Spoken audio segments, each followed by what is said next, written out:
This is the Spurs POSTCAST, your instant game reaction for the San Antonio Spurs. Part of the Locked On Podcast Network, your team every day. Well, as we all know, it is New Year's Eve in the Alamo City, so it's only fitting that the guy with the most New Year's Eve friendly type of name shows up in the biggest of spots. Welcome into the Spurs POSTCAST right here on Locked On Spurs, part of the Locked On Podcast Network, the #1 sports podcast network because of the everydayers like yourself. Tonight, recapping what was the biggest party in town, the hottest ticket in town on New Year's Eve. Knicks, Spurs, two of the best teams in basketball going at it, and it did not disappoint in any capacity. The Spurs come back. They win a thrilling 134-132 finish tonight right here at the Frost Bank Center. He, of course, NBA champion Devin Brown. My name's Casey Viera. This, my friend, was an experience because you and I, we described this game in only so many of ways, but the end result that you can get to is that they find another way to do it, and they do it without Victor Wembanyama when it matters. Casey, I hadn't seen this so much excitement since the weekend was here like 3 months ago. But let's talk about it. Let's break it down. This is what you'll be talking about. All right, the first quarter was not a very special one for the Spurs. They let the Knicks knock down 9 of their 16 threes. They gave up 45 points in the first quarter of play. Should mention on the Spurs side of things, no Devin Vassell tonight. On the Knicks side of things, no Mitchell Robinson, no Josh Hart. Knicks wrapping up a 3-game road trip. No, Mitchell Robinson has been a big-time issue for Victor Wembanyama, and his absence, Victor firmly took advantage on that. More of that in a minute. Certainly was not the case in the first quarter. Spurs down by 9 after 1. The second quarter, they go down by as many as 19.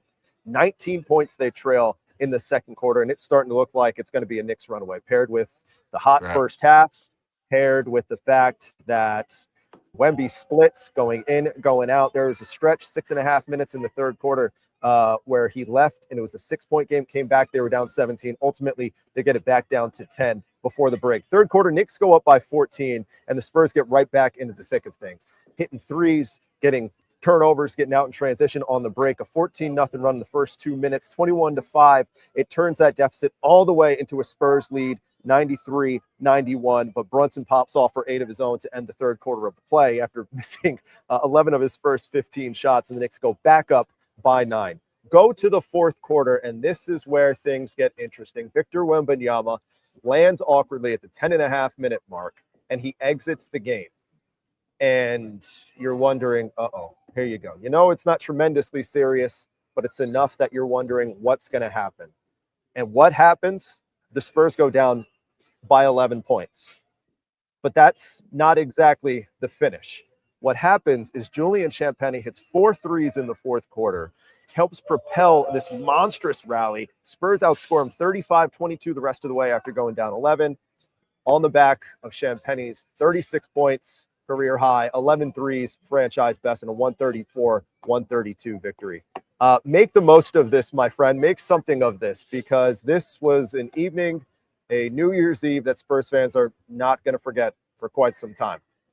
All right. So, yes, Juju was excellent, especially in that fourth quarter. Not going to say, I'm going to say he took the game over, but what he did was he opened the floor up. All right. So after he hits 2 or 3, there's a play that they're going to run a double stagger away for him. The Knicks have to pay attention to that because he's on fire. De'Aaron Fox now comes down, gets a couple of runners in the lane. That's what opened the game up. That's why it's so important for the other guys to knock these shots down. Tonight it was Juju. It can be Devin. It can be Keldon. It can be whoever. But that's what happened. Now, De'Aaron Fox is coming down one-on-one. That's more of his game. So hats off to Juju. He got – I told you before the show, he had it on automatic. As soon as he'd rise up, that thing was on automatic, especially the way it was going in the goal. He was excellent in that fourth quarter. Good to see. What a rally, though. What a rally. I mean, the from the TV, the arena just sounded quiet when Wemby went down, and that's expected. But the Spurs hung in there. Mitch did a good job with the zone, and they were able to come out with this victory, Casey. 31-13 is what the numbers for Victor Wembanyama look like tonight in his 24 minutes of work before exiting with the injury. De'Aaron Fox, 26 points, 7 assists. Not a good night for Stephon Castle. Probably his worst game of the season. 5 points, one of 9 shooting. Mitch actually veered away from that direction in crunch time, which was interesting. Castle primarily on the bench. Keldon Johnson, fantastic tonight. 19 points, 8 rebounds. Jalen Brunson, the high man for the Knicks, he had 29. Cat with 20. Obviously, the win is paramount. He takes the headlines. The Julian Champagnie performance takes the headlines. But the turning point tonight came with the Victor injury. And as a whole, we're kind of wondering what's next. Time to reveal where the game was won or lost. It's the turning point. Because from a basketball standpoint, they looked fantastic. Like I said, they were down 110-99 at the 8:01 mark after he left at the 10.5-minute mark. And like you said, it was feeling a whole lot like Morgan, this building. Victor, when he did leave the game, he kind of mouthed to the crowd. He was hobbling, didn't look good. He was hobbling and he mouthed to the crowd. He said, I'm fine, kind of shrugged it off. And it would have been interesting to see if this injury had this happened, I don't know, at 10.5 minutes in the second quarter, Vic would have come back in, because by the time he finally got to the bench, it was a little bit inside of 2 minutes to play. And you weren't going to put Victor back in the game when the team is cooking at that point. Obviously, we wonder what kind of is next here on the Victor side of things. You look at what you saw, the fact that he's back on the bench, cool. The fact that he was out at midcourt banging the drum at the end of the game, even better. That's a conversation we'll probably have tomorrow, and it's probably too early for us to say. We'll see what Mitch Johnson says by the end of the night. But the point that I'm going to go back to is that it's just, it's the story of this season, however it may end, it's not going to be Victor. It's going to be everybody picking up Victor and how improbable that it's been. And the fact that it continued tonight in this fashion on a grand stage in a building that was rocking against, in my opinion, the team that's going to win the Eastern Conference. In my opinion, I haven't been to every single game, but this is the best team that the Spurs, from my eyesight at least, have played this season. The fact that they did all this and continue to do all this, you can't continue to speak highly, or I should say you can only speak highly about these guys and the job that they keep doing. Well, a Mike Brown team coach is I mean, they're going to be very organized, played for him in Cleveland. I'm talking about detail. He'd come out with the practice sheet would be a stack like that, because we went over every single thing defensively. Normally, Casey and fans, when you go over a scouting report for a team, you'll do like 4 or 5 of their plays.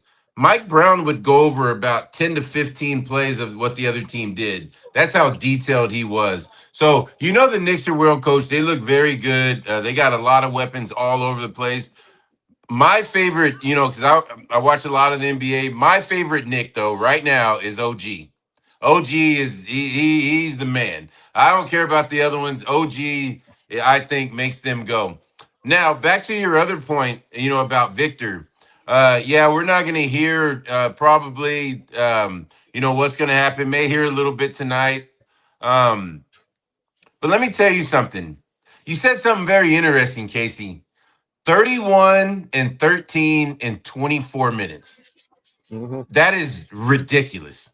Mm-hmm. Like, that tells you how good he is. So if I'm Mitch and I'm the organization and they already know this, I am not worried about Victor or how long he's going to be out whenever he returns, because that is a superstar.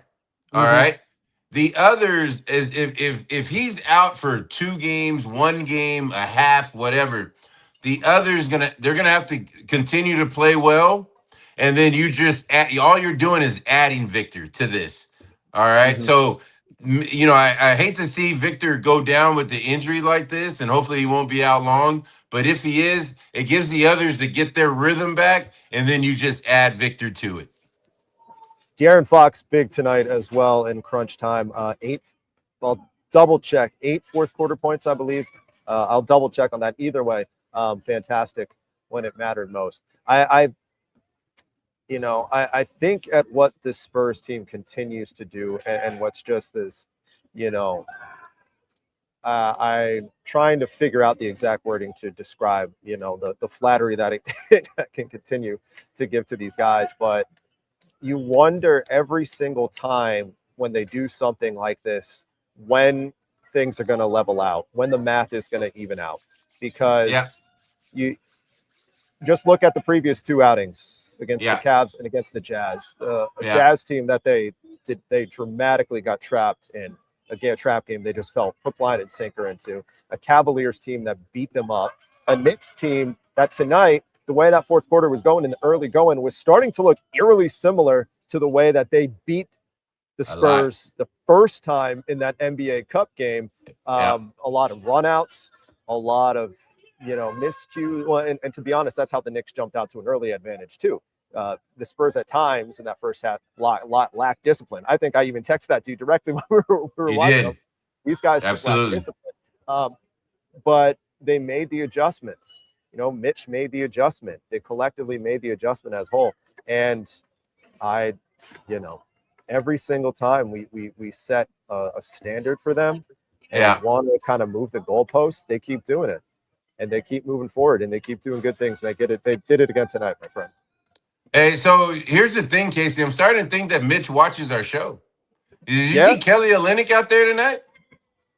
Did you see Keldon play more minutes tonight? Those are things that I mentioned on the squad show. Mm-hmm. Hey, listen. Let me tell you what Mitch did good tonight. He didn't go back to Castle because Castle didn't have it going. Well, Castle's had it going all season long. He stayed with the group that was out there. He trusted those guys. Mm-hmm. That's big, all right? Mm-hmm. Because now what it does is he's not turning the corner on Castle. He's not going to get less minutes. No. But what Castle does is he goes, you know what? We won, and I'm happy about that. But when he gets in the car by himself, he goes, I'll be better in the fourth quarter. That way I can be back out there. And you need that because you're going to need Castle at the end of the day. So that was a big move by Mitch. It might seem little, but it was actually big because Castle's going to come back better for their game on Friday. He was dealing with a hand injury coming into tonight, left thumb injury. You ask him, he'll tell you 99 times out of 100. No, 100 times out of 100. Casey, I'll tell you, every time we have these talks about some of these players, I put a bottle of Aleve right here on my shelf. Yeah.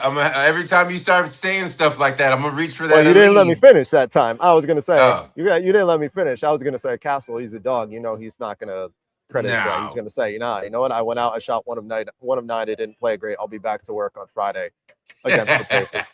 All right. Still more to come on this New Year's Eve to get together of the Spurs postcast right here on Locked On Spurs. Thinking ahead how the Spurs can carry this going forward. At Indiana, another reasonable chance to continue the good vibes, but you never know. On the other side of the break, that and a little bit more before we put a bow on the year 2025 on the Spurs postcast right here on Locked On Spurs. But before we get to all that, I want to talk to you, like we have all year long, about some of our friends who drive this program. That including, of course, our friends at Prize Picks. Tonight brought to you in part by Prize Picks. The holiday season, one of the best time for sports. The bowl games, big basketball matchups like tonight, playoff pushes, all of it's happening at once. And while we're all making these choices every day, Prize Picks, perhaps the most fun place that you can make these kinds of choices. The easiest way to get in on daily fantasy, pick more or less on at least 2 player projections. If you took Champagnie in the over tonight, good for you. Simple, fast, available, including in Texas. So download the Prize Picks app today and use code LOCKEDONNBA to get $50 in lineups on your first 5. Code LOCKEDONNBA, $50 in lineups after you play your first 5 with Prize Picks. And as they say over there, it's good to be right. I know we got a lot of soccer fans checking in tonight. You might have heard we got the World Cup in town. We're coming in town, in the States, in North America this summer. It's going to be tough to get tickets. With Game Time, however, you can track all of it and give yourself a real advantage when trying to snag seats. Check out price drops in real time. Get alerts when the great seats open. Buy tickets the moment they hit the app. It puts the power back in your hands, and it makes that World Cup dream truly a reality. Take the guesswork out of buying tickets. Every match, concert, event with Game Time. Download the Game Time app, create an account, use code LOCKEDONNBA for $20 off your first purchase. As always, terms apply. Again, download the app, make an account, use code LOCKEDONNBA for $20 off with Game Time.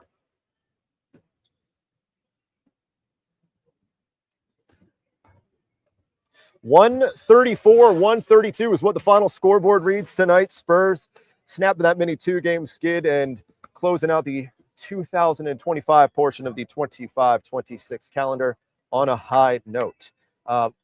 Let's figure out the dynamic with this Victor thing as we kind of look a little bit forward and wonder, how do they kind of handle this? I'm operating under the assumption that Vic, at minimum, is not going to play next game, just precautionary. Again, we'll wait until the people smarter than us in the room make that call. But given the way that things have gone, you'd operate under that assumption at least. Your takeaway, what would you say is your takeaway for these guys right now in the handling of the Victor aspect of it? Are you still in that camp now after seeing this, that they even need to be even more cautious going forward, given how well the team continues to play off tonight? That we've had so many conversations about this. I watched Memphis and Philly, and I see, because I had to get a foundation for how they're handling Embiid, and it's the same thing because you have so many guards for Philly that are just rocking right now, doing their thing, scoring the basketball, and then you just kind of plug him in, and they all play off of him, and then there's times when he's unselfish, things like that. So the situation is similar. So my whole thing is he's probably going to be out Friday, just by the way that it looked on TV.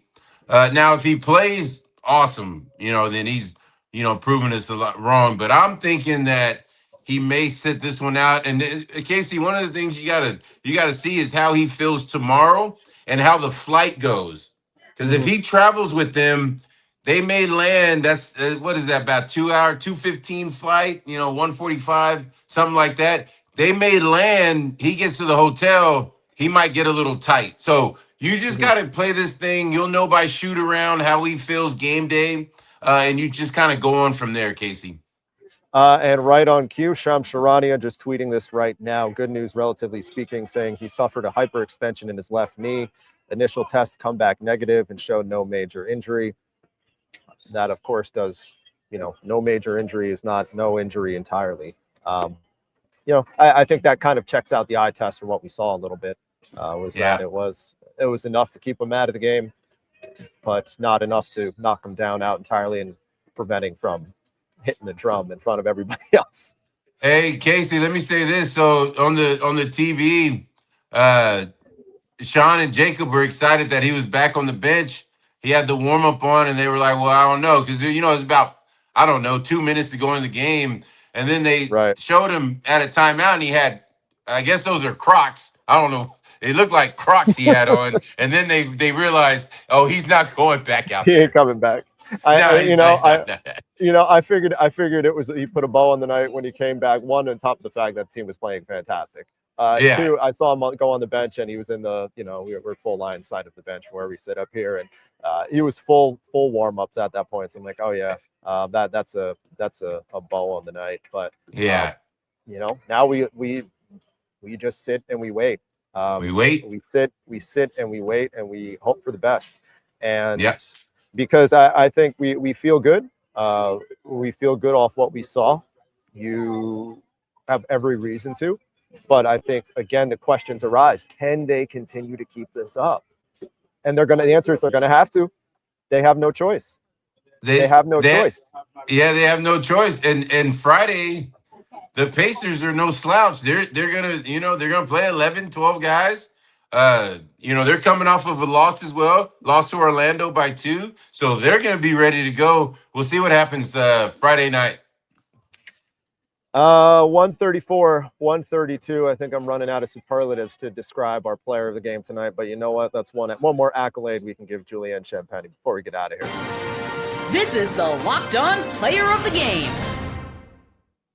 36 points, 11 of 17 from 3 for the New York City kid against his hometown team on New Year's Eve, where he has the easiest tabloid last name that you're going to possibly hear, and you're going to see Pop and Champagnie all tonight and into tomorrow. This was his moment. This was his moment, and he had it, and, you know, you feel good. You feel good, especially because this is a guy who grew up playing against, watching that team as a kid. Went to St. John's. Went to St. John's, yeah. Yeah. Hey, congratulations to him. Like I said, he had it on automatic. As soon as he was touching it, he was letting it go. No assist needed for him tonight.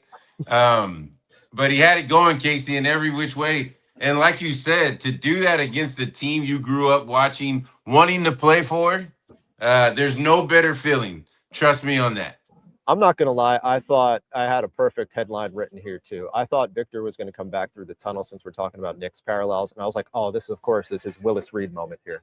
this is going to be Vic's Willis Reed moment, and it didn't happen. Casey, that would have happened back in 2005. I'm not going to go into 2025.